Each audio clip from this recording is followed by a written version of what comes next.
is the first Ramzan. And after getting up early in the morning, doing your sehri and preparing, and you're sitting nothing else to do, and the summer's day, you feel a little low.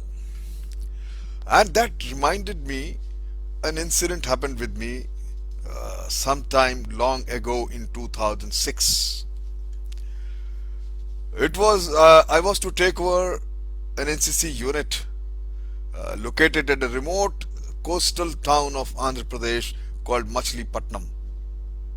You must have heard this name. It was for me, and I was supposed to be there for, I said, for 6 months. You see, new place, new language, new people, and it was one such bleak time, a period I would say that many of us encounter from time to time, a sudden drastic dip in the graph of living when one feels everything is going stale, dull, or flat. The energy wanes, enthusiasm dies. You don't know whom to talk, you don't know what to do, you feel bored. And the effect on my work was also frightening initially.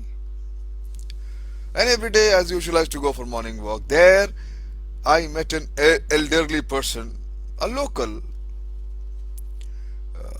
in the morning walk, and we befriended him. He was a retired professor who became a friend.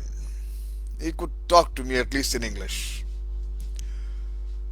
I discussed with him my that time mental state, and feeling bored in a new place. You see, the state of barrenness. He he smiled and he came up with a very unique solution. And he asked me if I can give him one day and simply follow his instructions and don't apply my brains, just follow. And it was not a big deal. I was the senior most officer in the station. I said, okay, fine. And he told me to drive to the beach by 9 a.m. the following day. Incidentally, I was talking Saturday, next day was Sunday. So, I could take some pack lunch, but I was not to take my cell, radio, or tape recorder, or any writing material with me. Well, I have to cut off from the world. Neither I could hear anything, nor I should be able to communicate with anybody else. He said he'll give me 4 instructions to be followed every 3 hours, one by one. He tore off 4 instructions, wrote a few words on each, folded them, numbered them, and handed over to me. I said fine, and as promised, I was there on the beaches dot at 9 a.m. My driver dropped me. I told him to go back and come back in the evening. And the whole day is stretching empty before me. Then I took out the first of the folded slip of paper. On it, it was written, "Listen carefully." I raised my head and I did listen. There was no sound but the steady roar of the sea, the creaking cry of the gull, the drone of some aircraft high overhead. After a few minutes, or maybe half an hour or so, I made a unique discovery. And is that if you listen intently, there is a fractional moment in which everything seems to pause. Everything waits, stops. For a moment, when you truly listen to someone outside yourself, you have to be totally silent. The calmness and the clamorous voice within, it went quiet. The mind rests.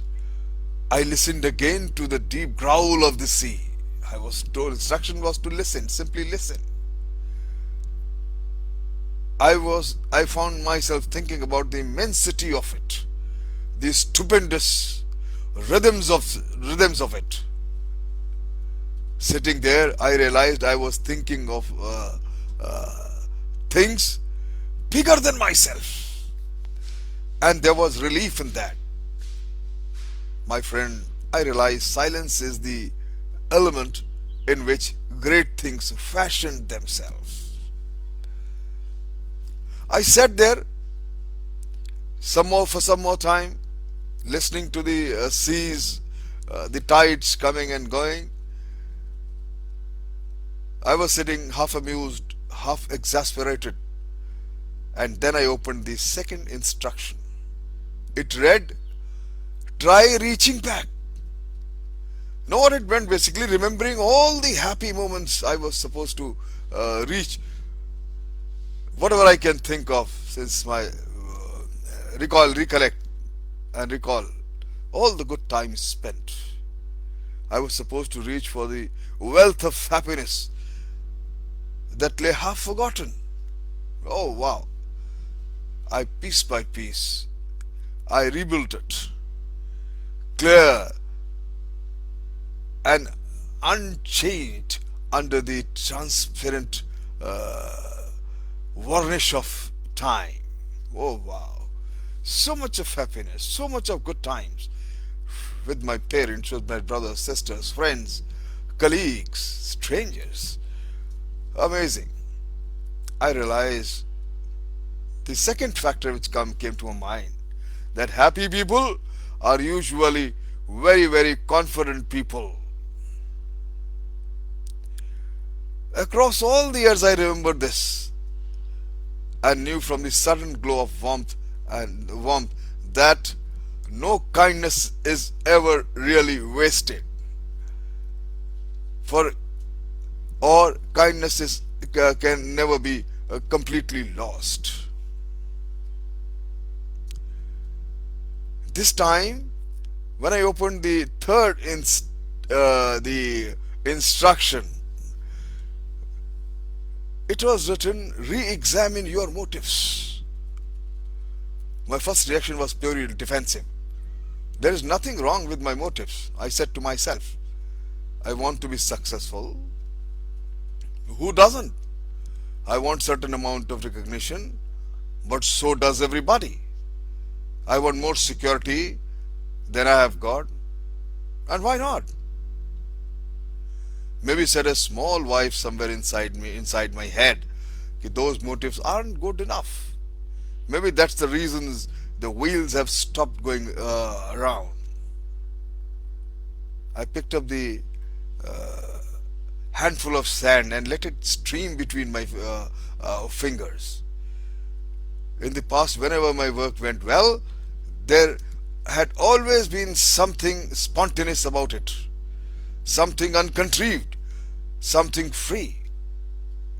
Lately, it had been calculated, competent, and dead. Why? Because I had been looking past the job itself, the rewards I hoped it would bring. The work had ceased to be an end in itself. It had been merely a means to make money, pay bills. My friend, the sense of giving sometimes, of helping people, of making a contribution had been lost in the frantic clutch at security. And that is why the first seed was planted for me, for my NGO, Husna Women and Child Education Welfare Society's registration. In a flash of certainty, I saw this, that if one's motives are wrong, nothing can be right, my friend. Nothing. It can be, it makes no difference whether you are a peon, a mailman, a hairdresser, a big businessman, an insurance salesman, whatever, a housewife, whatever. As long as you feel you are serving others, you do the job well. When you are concerned only with helping yourself, you do it less well.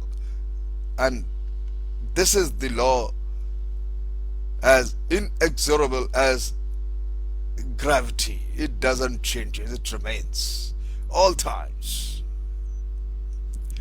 My time at the beach had almost run out, and I felt it grudging admiration for my professor friend and his instructions he had so casually and cunningly devised. I saw now that in them was a theoretical progression that might well be of value to anyone facing any difficulty, or facing boredom, or facing low. Simple, listen carefully. To calm the frantic mind, shift the focus from the inner problem to outer things. Try reaching back.